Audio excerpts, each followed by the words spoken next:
Please like our video and subscribe our channel and click the bell icon for the latest update. Hello, मैं हूं नवनीत शर्मा और मैं आज आपको चैप्टर फर्स्ट वास्तविक संख्याएं का प्रश्नावली 1.3 पढ़ाने जा रहा हूं। तो हम कुछ हैरिस वगैरह जो हैं कुछ देख लेते हैं। परिमेय संख्याएं वे संख्याएं जो P/Q के रूप में लिखी होती हैं परिमेय संख्याएं कहलाती हैं। जैसे 5/6 या फिर 4/5 कुछ भी हो सकता है। जहाँ P एक पूर्णांक है, P तो पूर्णांक है और Q is not equal to 0। अब परिमेय संख्याएं देख लेते हैं। वे संख्याएं जो P/Q के रूप में नहीं लिखी हो जा सकती हैं अपरिमेय संख्याएं कहलाती हैं, जैसे कि √2, √3, √5। अब हम आते हैं एक्सरसाइज। तो यहाँ पे पहला क्वेश्चन है, सिद्ध कीजिए कि √5 एक अपरिमेय संख्या है। तो हम पहले क्या करेंगे,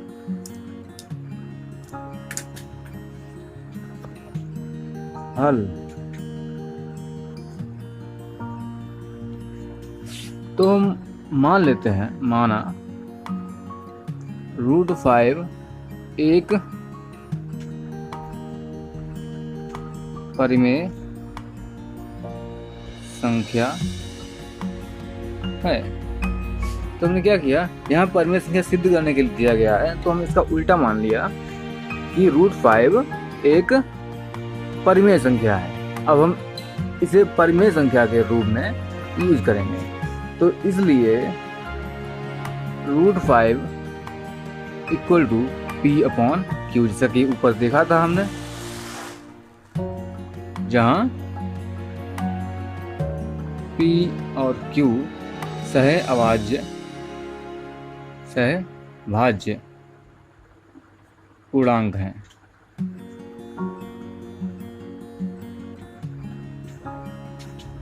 तब दोनों का वर्ग करने पर, दोनों तरफ का वर्ग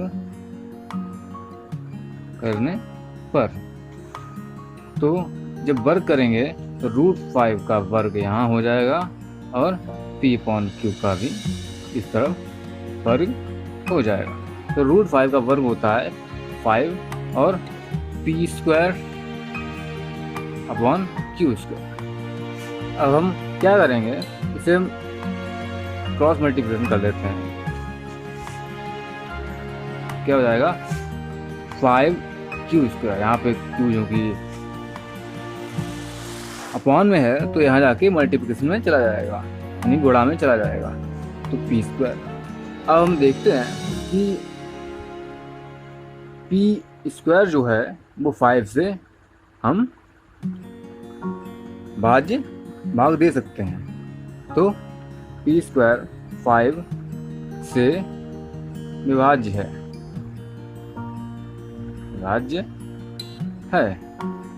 यहाँ लिख दे, अतः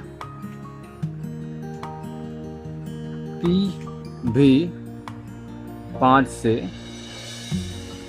विभाज्य होगा। अगर हमारा P² 5 से विभाज्य है तो P भी हमारा 5 से विभाज्य होगा, जो हमारी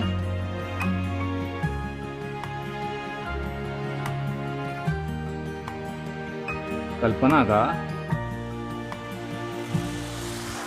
विरोध करता है। अब हम देखा है कि यहाँ पे P क्या था हमारा, √5, ठीक है। अब यहाँ पे अगर P² जो है वो 5 से भाग हो सकता है, क्योंकि यहाँ पे मिल गया हमें। लेकिन अगर यहाँ पे P 5 से विभाज्य होगा यहाँ पे, तो यहाँ पे √5 जो है, √5 से हम P को भाग नहीं दे सकते हैं, तो ये हमारी कल्पना का विरोध करता है। अतः √5 एक अपरिमेय संख्या है।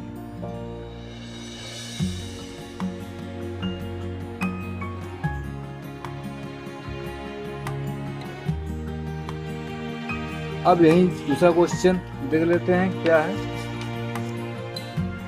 सिद्ध कीजिए 3 + 2√5 एक अपरिमेय संख्या है। तो इसमें भी हम वही काम करते हैं। माना 3 + √5 2√5 एक परिमेय संख्या है। अब यहाँ पे 3 + 2√5 = P/Q, जहाँ P और Q पूर्णांक हैं।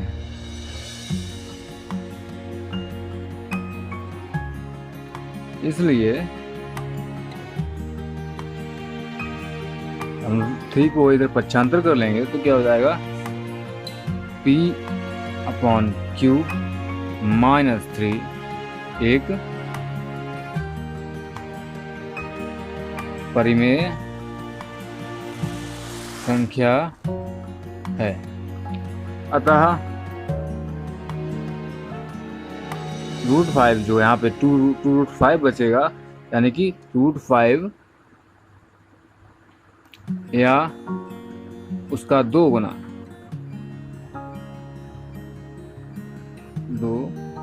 यानी कि 2√5 हो जाएगा। इसका मतलब क्या है, 2 गुना √5 का 2 गुना, अर्थात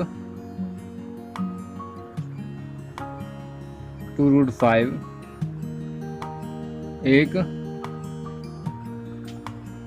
परिमेय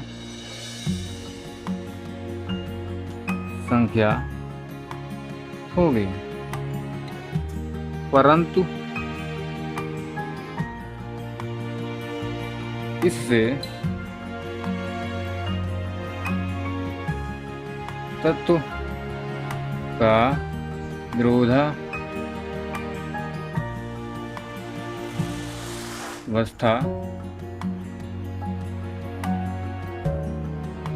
प्राप्त है।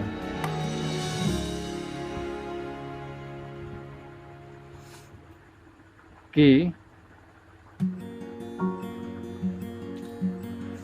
2√5 एक अपरिमेय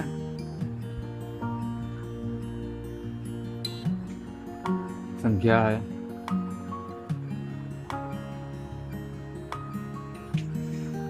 इसलिए 3 + √5 2√5 3 + 2√5 एक अपरिमेय संख्या है।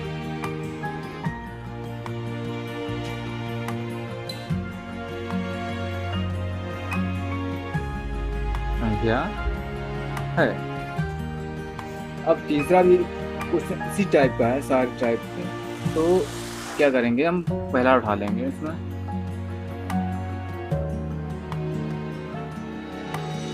पहला है 1/√2।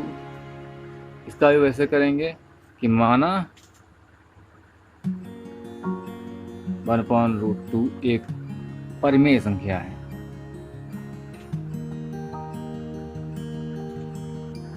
परिमेय संख्या है जहाँ P और Q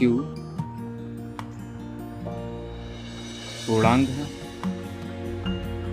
तथा Q ≠ 0।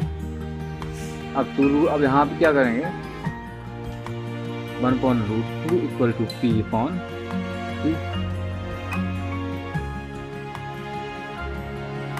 यहाँ पे कर किए जा रहे हैं, यानी कि 1/√2 = P/Q।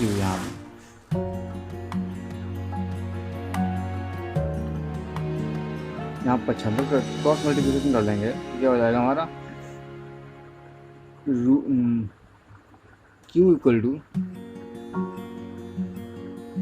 यहाँ पे अपॉन में है तो यहाँ जाएगा मल्टीप्लिकेशन में, यानी कि ये इधर जाएगा, यानी कि p√2।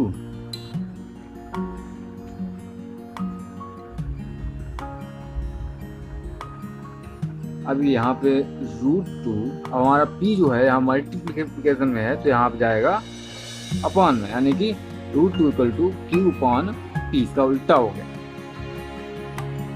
चूंकि p/q एक परिमेय संख्या है,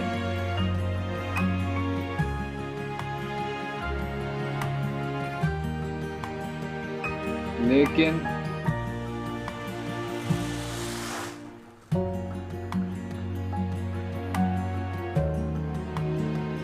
इसको हम पहले ही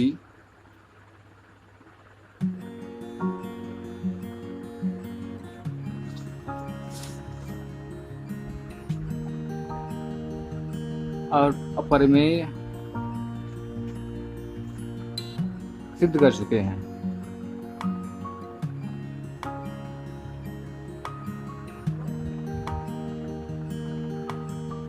इसलिए 1/√2 एक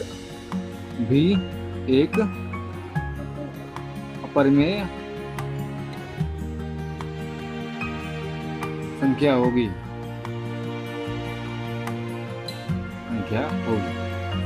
इसके बाद देखते हैं इसका दूसरा वाला, यानी कि 7√5। दूसरा वाला है 7√5। इसमें भी कर लेंगे, माना 7√5 = p/q,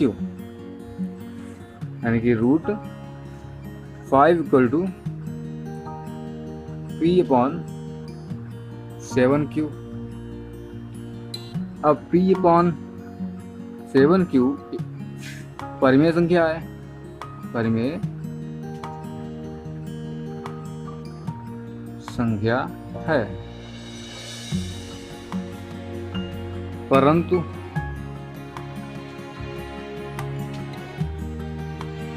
√5 को हम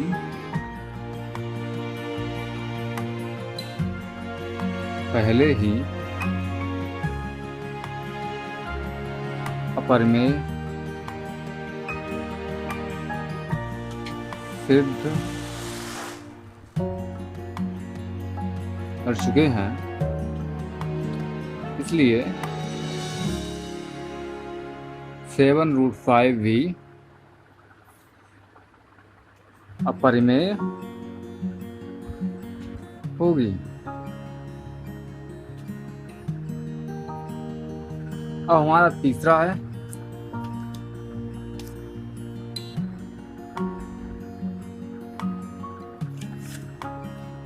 6 + √2। 6 + √2 इसमें भी कर लेंगे हम, माना 6 + √2 = p/q। अब यहाँ पे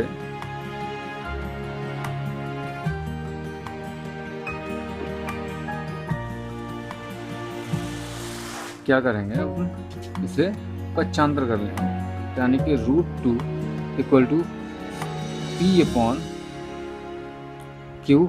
यहाँ ये 6 प्लस का है तो इधर हो जाएगा माइनस का, यानी कि ये कर लेंगे p यहाँ पे एलसीएम होगा, यानी कि 6q/q। अब हम देखते हैं p - 6q/q परिमेय संख्या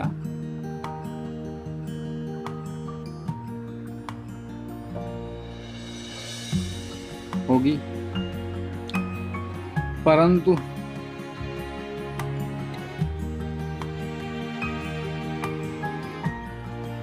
नहीं, मतलब हाँ होगी, तो √2 भी परिमेय होगी, परिमेय संख्या होगी, परंतु √2 को हम पहले ही अपरिमेय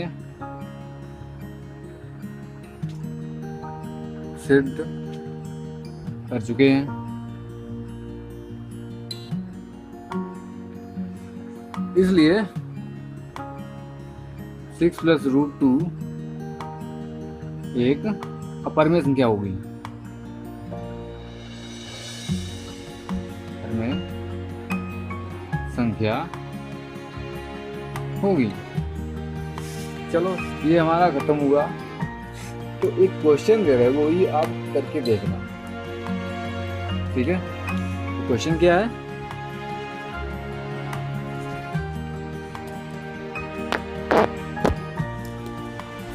दर्शाइए कि